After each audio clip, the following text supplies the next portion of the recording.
New Original Smartwatch Pro Maxis Smartwatch plus TWS Pro, mabibili lamang sa halagang $1,099. I-click lamang ang link sa comment section. Ang Los Angeles Lakers ay naghahanap ng anumang paraan upang mapabuti ang kanilang roster ngayong summer, at ang isang star na katulad ni Kevin Durant ay tiyak na makakatulong upang matupad ang kanilang mga layunin. Gayunpaman, ayon kay Brian Windhorst ng ESPN, limitado ang interes ng Lakers kay Durant at hindi sila handang isuko si Anthony Davis sa anumang trade kasama ang Suns swingman. Ang tanging functional trade na gagana dahil nakalakip na ang Suns ay si Anthony Davis.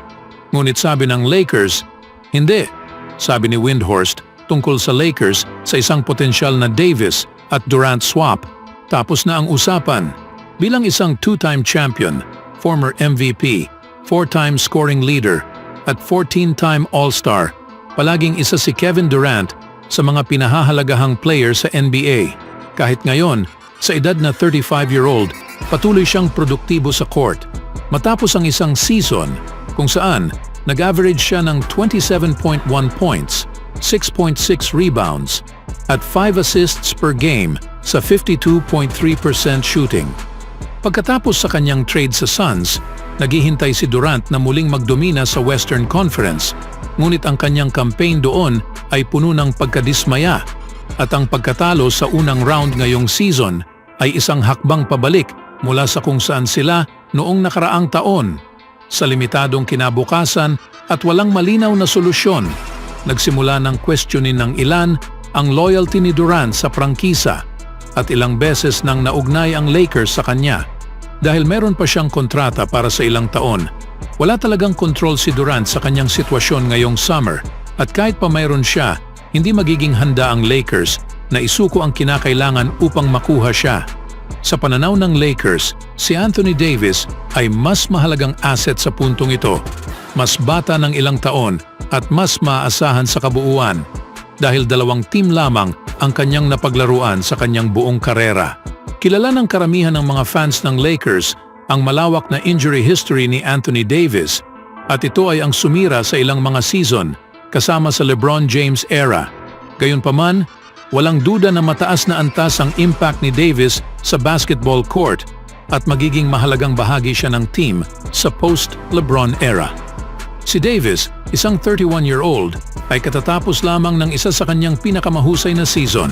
Sa 76 games, nag-average siya ng 24.7 points, 12.6 rebounds at 3.5 assists sa 55.6% shooting. Kasama siya sa top 5 para sa Defensive Player of the Year voting at halos mag-isang binuhat ang interior defense ng Lakers. Bagaman madalas na pinupunan ng mga fans si Davis para sa kanyang paminsan-minsang hindi consistent na paglalaro, pinatunayan niya ang kanyang sarili bilang isang winner noong 2020 NBA Finals, at isa siya sa ilang player na patuloy na pinagkakatiwalaan ni LeBron James upang tulungan siyang manalo sa mga huling bahagi ng laro. Ngayong summer, habang inihahanda ng Lakers ang kanilang sarili para sa huling yugto kasama si LeBron, si Davis ang magiging sentro sa mga plano at siya ang magiging susi sa pag-unlock ng mas magandang kinabukasan. Kaya't ang pag-trade sa kanya ngayon, matapos ang lahat ng iyon, ay magiging isang malaking panganib para sa Lakers, at hindi ito isang desisyon na handa nilang gawin para sa isang player tulad ni Kevin Durant, na tila laging umaatras kapag nagiging mahirap ang sitwasyon. Ang Lakers ay may mahabang listahan sa mga free agents na dapat isaalang-alang habang sinusubukan nilang bumangon mula sa maagang pagkatanggal sa playoffs. Isa sa mga pangalan na maaaring bantayan ay si DeMar DeRozan, lalo na matapos ang kanyang mga komento sa isang episode ng Run It Back. Habang nasa palabas, tinanong si DeRozan ng former NBA vet na si Chandler Parsons kung handa siyang isaalang-alang ang posibilidad na maglaro para sa Lakers, na sinagot niya ng, "Alam ng lahat na ako'y isang Kobe guy sa katapusan ng araw. Naging fan ng Lakers simulat sa pool." Hindi mo kailanman masasabi ang hindi maglaro sa bahay, lalo na para sa isang prestihiyosong team tulad ng Lakers. Makikita natin, titingnan natin kung saan maglalaro ang mga baraha. Hanggang sa mga oras na iyon, titingnan ko kung ano ang mangyayari. Palagi kong gustong mapunta kung saan ako kailangan. Alam ko kung ano ang gagawin ko mula doon, kaya titingnan natin kung paano ito mangyayari. Ang 6-time All-Star ay isang LA native na nagningning sa Compton High School bilang isa sa mga nangungunang recruits noong 2008. Siya ay nag-commit sa USC at nag-excel bilang isang one-and-done player. Nakalaunan ay napunta sa Toronto Raptors bilang ika-9 na overall pick noong 2009. Simula noon, nagkaroon ng isang mahusay na 14-year career si DeRozan sa pagitan ng Raptors, Spurs at Bulls na nakakuha ng All-Star selections at 3 All-NBA nods sa daan. Sa 79 games para sa Bulls ngayong season, nag-average siya ng 24 points sa 48% field goals, 33% sa long range, at 85% sa free throw line, 4.3 rebounds, at 5.3 assists per game. Ang Lakers ay may kasaysayan sa free agent small forward na ito sa mga nakaraang taon. Huli nilang sinubukang kunin si DeRozan noong 2021 sa pamamagitan ng isang sign and trade sa Spurs. Ngunit bumagsak ang deal na iyon nang naging available si Russell Westbrook mula sa Wizards.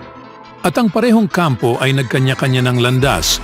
Nakuha ng Lakers si Westbrook at si DeRozan ay napunta sa Chicago. Gayunpaman, may katuturan kung bakit maaring may interes pa rin sa isang DeRozan-Lakers reunion. Natalo sa Miami Heat sa play-in tournament. Hindi nakapasok ang Chicago sa playoffs mula noong 2022, unang season ni DeRozan iyon. Kahit na naglaro siya ng napakahusay ngayong season, nagkakaedad na ang veterano. May pag-asa pa rin na mapanatili ng Bulls si DeRozan, ngunit tila open siya sa iba pang mga option. Ano sa tingin niyo mga kaibigan?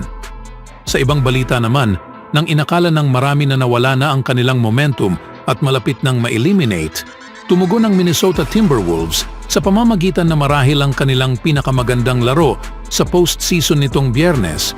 Tinalo ang Denver Nuggets sa isang malakas na fashion.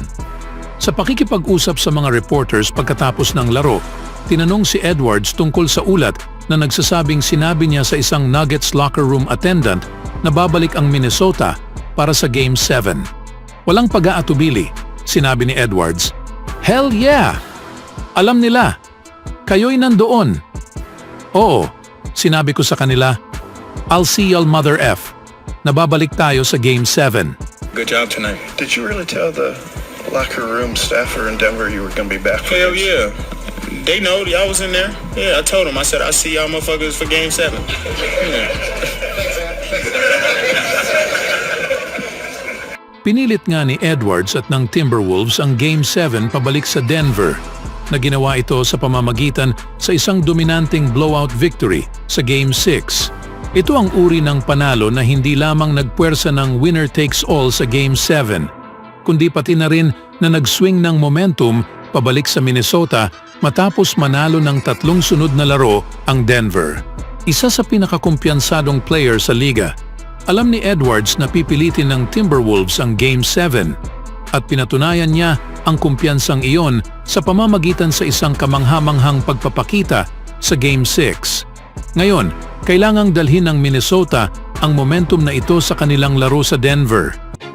Always do it on my own, so I gotta get through it. And the only thing I know is to love what I'm doing. Never give up, never slow, till I finally prove it. Never listen to the no's, I just wanna keep moving. Keep my head up when I act, head up, that's a fact. Never looking back, I'ma keep myself on track.